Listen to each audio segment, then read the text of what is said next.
வீடியோக்குள்ள போறதுக்கு முன்னாடி சேனலை சப்ஸ்கிரைப் பண்ணி வச்சுக்கோங்க. கூட இருக்கிற அந்த பெல் ஐகானை கிளிக் பண்ணிக்கோங்க.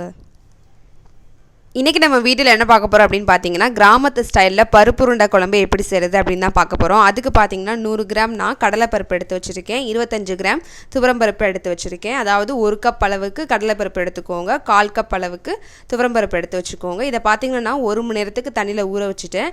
இப்போ நம்ம மிக்சியில் இதை அரைச்சிக்கலாம். இப்போ நான் மிக்ஸி ஜார் எடுத்துட்டேன். இதில் பார்த்தீங்கன்னா நம்ம ஊற வச்ச பருப்பில் இருக்கிற தண்ணி எல்லாத்தையுமே நல்லா வடிச்சிட்டு நம்ம ஆட் பண்ணிக்கலாம்.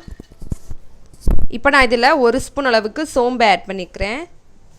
அடுத்து பார்த்தீங்கன்னா 2 காய்ந்த மிளகாய் ஆட் பண்ணிக்கலாம். இப்போ நம்ம இதை நல்லா மிக்சியில் அரைச்சிட்டு வந்துடலாம்.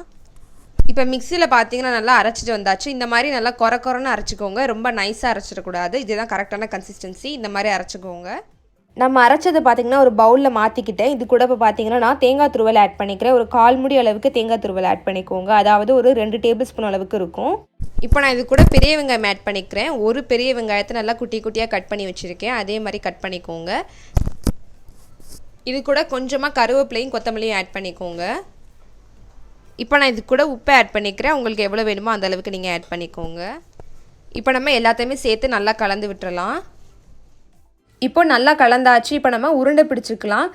இப்போ நான் சொன்ன அளவுக்கு பார்த்திங்கன்னா கிட்டத்தட்ட ஒரு 20 உருண்டையாச்சும் நமக்கு கிடைக்கும். நல்லா குட்டி குட்டியாக உருட்டிக்கோங்க. இதே மாதிரி எல்லாத்தையுமே நம்ம உருட்டிக்கலாம். இப்போ நம்ம குழம்புக்கு மசாலா அரைச்சிக்கலாம். அதுக்கு பார்த்திங்கன்னா இப்போ ஒரு மிக்ஸி ஜார் எடுத்திருக்கேன். அதில் 2 டேபிள் ஸ்பூன் அளவுக்கு தேங்காய் துருவனதை எடுத்து வச்சுருக்கேன். அடுத்து பார்த்திங்கன்னா 5 பூண்டு பல் எடுத்து வச்சுருக்கேன். மிக்ஸி ஜாரில் ஆட் பண்ணிக்கலாம். இது கூட சீரகம் 2 டீஸ்பூன் ஆட் பண்ணிக்கோங்க. சோம்பு 1/2 டீஸ்பூன் ஆட் பண்ணிக்கோங்க. அடுத்து 1/2 டீஸ்பூன் மிளகு ஆட் பண்ணிக்கலாம். இப்போ நம்ம இதில் கொஞ்சமாக தண்ணி ஆட் பண்ணி நல்லா அரைச்சிட்டு வந்துடலாம்.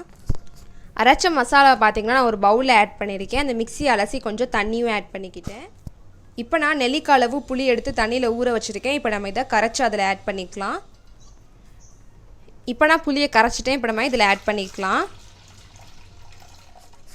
பருப்பு ஊற வச்ச தண்ணியை நம்ம எடுத்து வச்சுருந்தேன். அதை இதில் ஆட் பண்ணிக்கலாம். இது இருந்தாலும் ஓகே தான், இல்லைனாலும் பிரச்சனை இல்லை.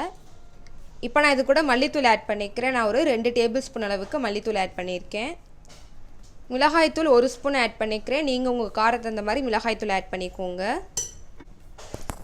இப்போ நான் இது கூட தக்காளி ஆட் பண்ணிக்கிறேன். நான் 3 பழுத்த தக்காளி கட் பண்ணி வச்சுருக்கேன். நீங்கள் புளியை கம்மி பண்ணிவிட்டு தக்காளியை அதிகமாக போட்டிங்கன்னா நல்லா டேஸ்ட்டாக இருக்கும். தக்காளி ஒருவேளை உங்கள்கிட்ட இல்லை அப்படின்னா நீங்கள் புளியை கூட போட்டுக்கலாம். பட் ஆனால் தக்காளி போட்டால் தான் நல்லா டேஸ்ட்டாக இருக்கும். ஸோ தக்காளியை நீங்கள் ஆட் பண்ணிக்கோங்க. இப்போ நம்ம இதில் தேவையான அளவு உப்பு ஆட் பண்ணிக்கலாம். இப்போ நம்ம தக்காளி ஆட் பண்ணியிருக்கோம்ல, அது தக்காளி நல்லா பிசைஞ்சுக்கலாம். நீங்கள் தக்காளி மிக்ஸியில் அரைச்சிட்டு கூட ஆட் பண்ணிக்கலாம். இப்போ தக்காளி நல்லா பிசைஞ்சாச்சு. இப்போ நான் இது கூட 1/2 டீஸ்பூன் அளவுக்கு மஞ்சத்தூள் ஆட் பண்ணிக்கிறேன். ஆட் பண்ணிவிட்டு மிக்ஸ் பண்ணிடலாம். இப்போ நான் ஒரு கடாயில் பார்த்தீங்கன்னா 2 டேபிள் ஸ்பூன் அளவுக்கு நல்லெண்ணெய் ஆட் பண்ணியிருக்கேன். நல்லெண்ணெய் ஆட் பண்ணிங்கன்னா தான் நல்லா டேஸ்ட்டாக இருக்கும். அடுத்து பார்த்தீங்கன்னா இதில் 1/2 டீஸ்பூன் அளவுக்கு வெந்தயம் ஆட் பண்ணிக்கிறேன். 1/2 டீஸ்பூன் சோம்பு ஆட் பண்ணிக்கிறேன். இப்போ நான் இது கூட சின்ன வெங்காயம் ஆட் பண்ணிக்கிறேன். வெந்தயம் சோம்பு எல்லாமே நல்லா புரிஞ்சிருச்சு. 10 சின்ன வெங்காயம் ஆட் பண்ணிக்கிறேன். இப்போ இது கூட கொஞ்சம் கருவேப்பிலை ஆட் பண்ணிக்கலாம். அடுத்து பார்த்திங்கன்னா ஒரு பச்சை மிளகாய் ஆட் பண்ணியிருக்கேன். நீங்கள் உங்கள் காரத்துக்கு அந்த மாதிரி பச்சை மிளகாய் எடுத்துக்கோங்க. இப்போ நம்ம எல்லாத்தையுமே நல்லா வதக்கிக்கலாம்.